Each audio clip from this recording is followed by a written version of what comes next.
Kali ini kita akan membahas tentang corak kehidupan dan hasil-hasil budaya manusia praaksara. Kita akan membahas berdasarkan corak kehidupan dan budaya alat yang dihasilkan, jadi akan dibagi menjadi 3 pembahasan. Yang pertama, kehidupan berburu dan mengumpulkan makanan. Yang kedua, kehidupan bercocok tanam dan beternak. Yang ketiga, masa perundingan. Kehidupan manusia purba selalu berkembang untuk memenuhi kebutuhan hidupnya. Perkembangan kehidupan manusia purba tersebut dapat dilihat dari alat-alat yang dibuat dan digunakan untuk memenuhi kebutuhan hidupnya tersebut.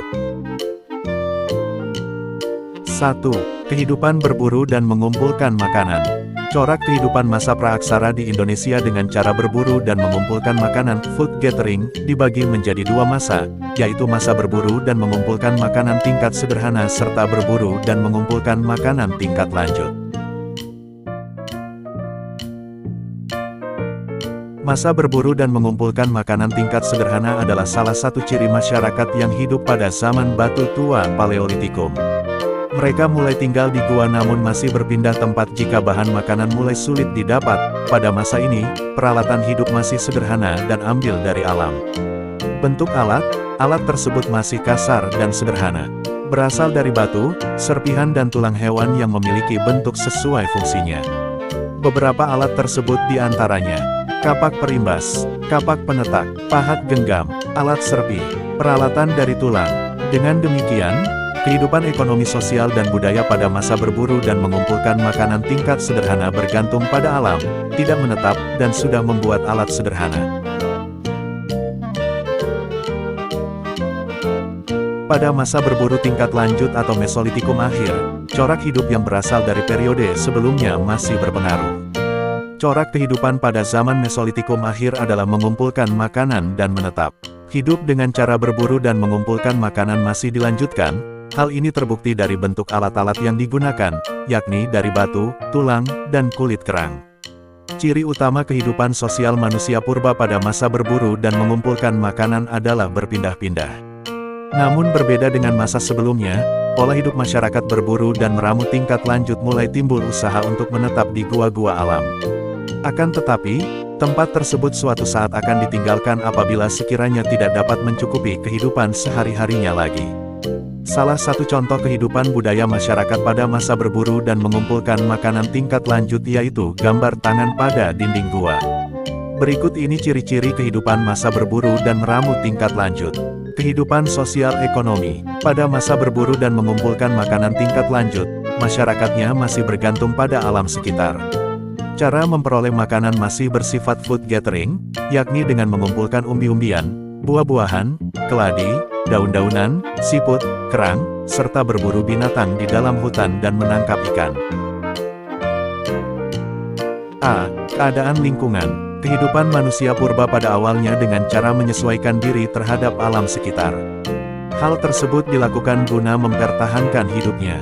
Manusia purba tersebut hidup secara berkelompok, tinggal di dalam gua-gua atau membuat tempat tinggal di atas pohon besar. Manusia yang tinggal di dalam gua-gua dikenal dengan istilah caveman, orang gua. Manusia purba yang tinggal di dalam gua tersebut menghasilkan lukisan-lukisan pada dinding-dinding gua. Kemungkinan besar lukisan tersebut menggambarkan kehidupan sosial ekonomi mereka. Peninggalan manusia purba berupa lukisan dinding gua, antara lain ditemukan di Sulawesi Selatan, Papua, Kepulauan Kai, dan Pulau Seram. B.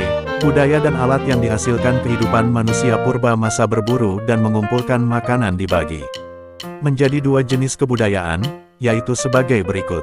1. Kebudayaan Pacitan. Alat-alat kebudayaan Pacitan yang berhasil ditemukan, antara lain kapak perimbas, kapak penetak, dan kapak genggam.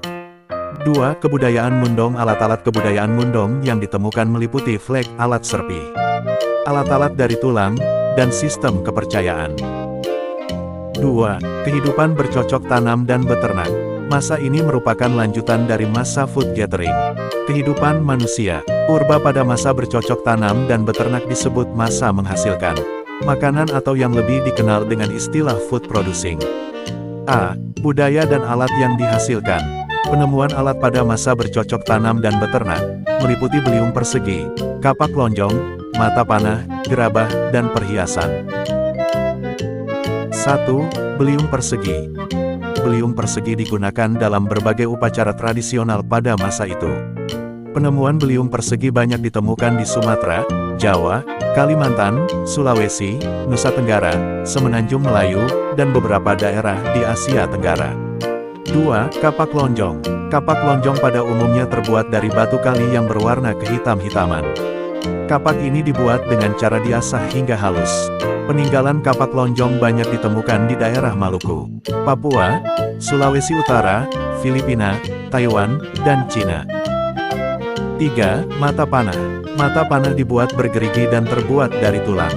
Fungsi utama mata panah ini digunakan sebagai alat berburu dan menangkap ikan. Peninggalan mata panah ini banyak ditemukan di dalam gua-gua yang ada di pinggir sungai. 4. Gerabah. Gerabah dibuat dari bahan dasar tanah liat yang dibakar. Gerabah biasanya dibuat dengan hiasan motif-motif yang indah. Gerabah ini digunakan sebagai tempat menyimpan benda-benda perhiasan berharga. 5. Perhiasan. Perhiasan terbuat dari bahan dasar tanah liat, gambar 2.6 batu kalsedon, yaspur, dan agat. Perhiasan ini gerabah dapat dibuat dengan wujud kalung, gelang, dan anting-anting. Seseorang yang meninggal, maka akan dipakaikan perhiasan di tubuhnya sebelum dikubur. 3. Masa perundagian. Pada perkembangan selanjutnya, manusia purba memasuki masa perundagian. Manusia purba di Indonesia pada masa ini sudah berkenalan dengan komunitas yang lebih luas, misalnya manusia dari India dan Cina. A. Budaya dan alat yang dihasilkan. Hasil-hasil peninggalan kebudayaan pada masa perundagian, antara lain nekara perunggu, kapak perunggu, bejana perunggu, arca perunggu, perhiasan, dan manik-manik. C. Sistem kepercayaan. Pada masa perundagian sudah dikenal dua macam sistem kepercayaan, yaitu animisme dan dinamisme. 1. Animisme. Dalam kepercayaan animisme, manusia beranggapan bahwa pada suatu benda mempunyai kekuatan dalam bentuk roh. Adanya kepercayaan tersebut menyebabkan adanya ritual pemberian sesajen pada benda-benda yang dianggap keramat tersebut. 2. Dinamisme. Dinamisme merupakan suatu kepercayaan bahwa roh nenek moyang yang meninggal mendiami di berbagai tempat, misalnya pohon besar, batu-batu besar, sumur, dan sebagainya. Terima kasih telah menyaksikan video pembahasan kami. Kami berharap teman-teman bisa memahami pembahasan dan pembelajaran yang kami sampaikan. Mohon maaf jika perkataan kami kurang mengenakan. Terima kasih.